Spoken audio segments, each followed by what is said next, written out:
कंचन राज मुजफ्फरपुर, कंचन राज मुजफ्फरपुर, कंचन राज मुजफ्फरपुर।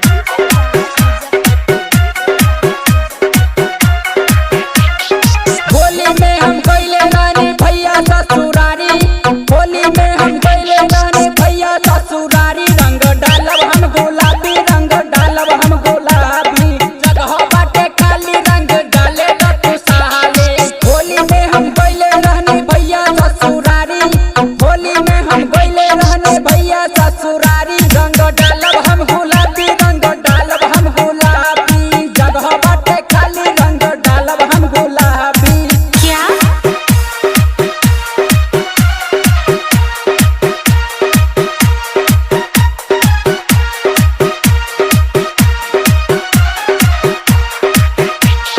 भैया के साली तू दोनों हमके गाली। रंग डालब हम गुलाबी, रंग डालब हम गुलाबी। भैया के साली तू दोनों हमके गाली। रंग डालब हम गुलाबी, रंग डालब हम गुलाबी।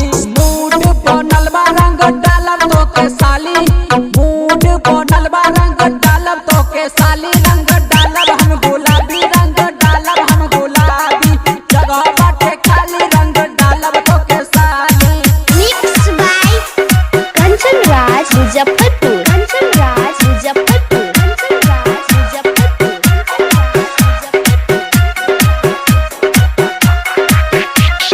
बारू तू सुपर रंग डालब हम भीतर। साली तू हाउ नहीं के कौनो रंग के डर।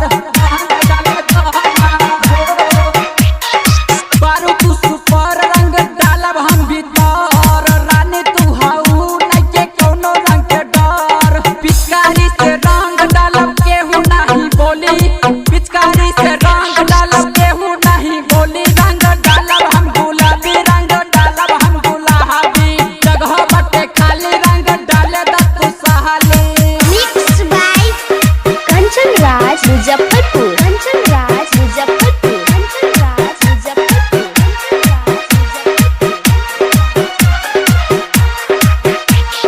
लाल गुलाल डाली सिर सोराग। तोहरा बदहन जलल सहत इसके मान। अच्छा लाल गुलाल डाली सिर सोराग। तोहरा बदहन जलल सहत इसके महान। दिनेश दीवाना देखले वाले चोली तोहर खाली, दिनेश दीवाना देखले वाले चोली तोहर खाली। रंग डालब हम गुलाबी, रंग डालब हम गुलाबी। जगह बाटे खाली रंग डाले दो ए सहाली। होली में हम गइले रहनी भैया ससुरारी, होली में हम गइले रहनी भैया ससुरारी। रंग डालब हम गुलाबी, तोहर जगह बाटे खाली। रंग डालब हम गुलाबी, रंग डाले दो ए सहाली। काहे भैया के साली रंग नहीं डाले देबू का?